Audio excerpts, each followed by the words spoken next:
I'm Aaron Carrington, and you're watching this on Shutter Online. My name's Aaron. I'm a London-based singer-songwriter. You can find my music on aaroncarrington.com. You can also find it on Facebook and Twitter.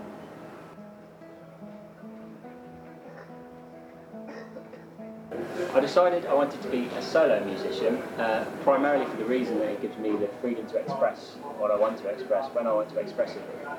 I have to get up on stage at any time, in any place, and sort of go at it by myself. That's not to say that I don't play with other members, other band members. I just tend to call on session guys from outside. I'll call them in as and when they're needed. If one isn't available, I'll get another one in to do the job and get together a band gig as well. So I tend to end up with band gigs quite sporadically, so there might be a couple of full band gigs every month. And then in between that, I'll go and play for 3 or 4 shows on my own as well. And I find it's a good formula to work with gathering up a bit of a fan base as well. Will you ever be here just to lie inside my arms? And will I feel you again? 'Cause I need your touch to keep me.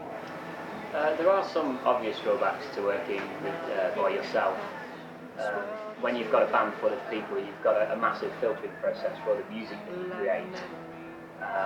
So if something doesn't sound good, obviously if 4 people are against 1 person, then it's pretty obvious that maybe you shouldn't use that idea. So you've got to get much better at honing in on your songwriting by yourself.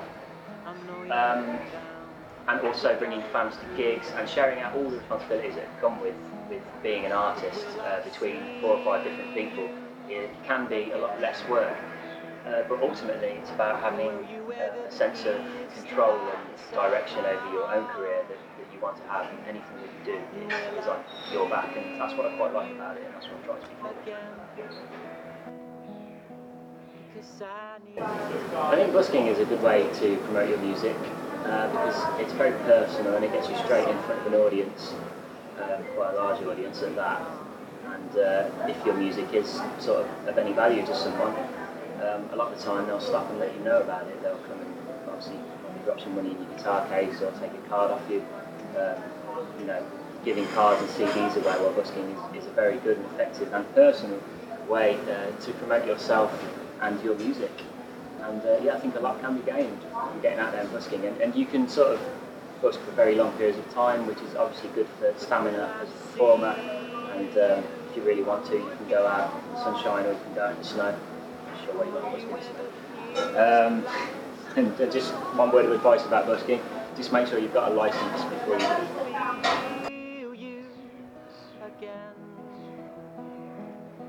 Because I need your touch to keep me calm.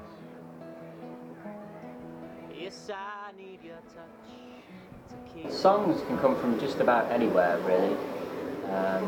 Obviously a very common subject that people, including myself, like to write about is love and relationships, because everyone knows what it's like to be in love with somebody.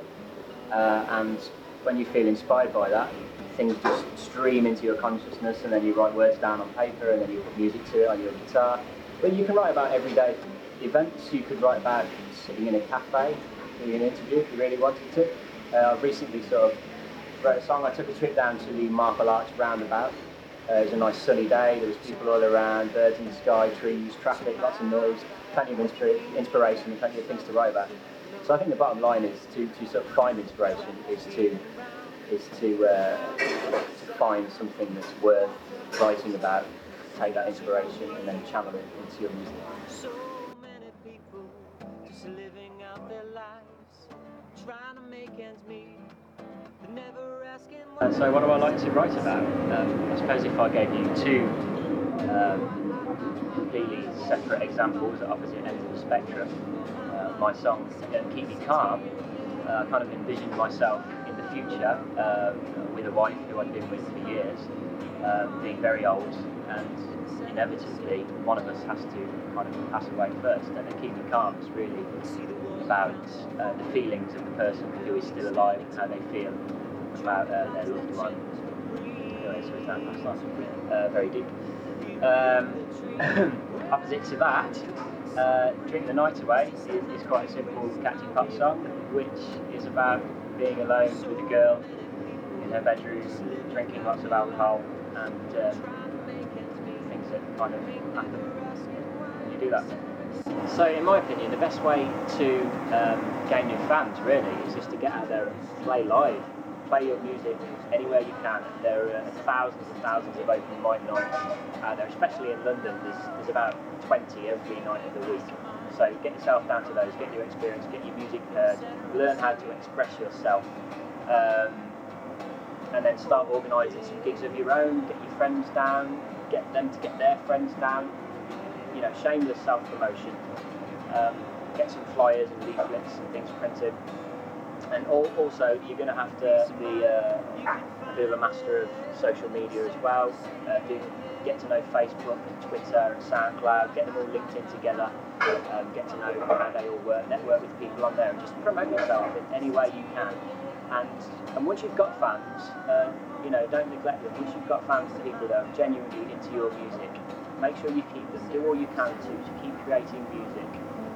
There's a rule that I kind of try to stick by as much as is humanly possible, and that's ABC. Always be creating, always feeding the fans what they need, giving them the music. Because at the end of the day, without those people, your career will probably cease to be.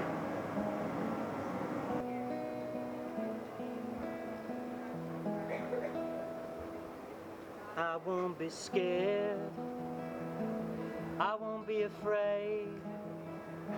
I'll build from the ground up, take all the time I need. It's gonna feel hard, it's gonna feel impossible, but I'll find the will and plant another seed. But will I see you again? And will you ever be here just to lie inside my arms? And will I feel you again? 'Cause I need your touch to keep me calm.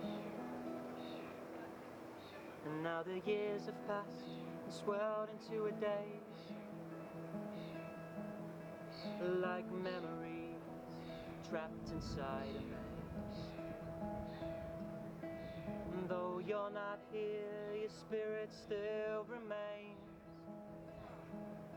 I know you're looking down to guide me through the haze. But will I see you again?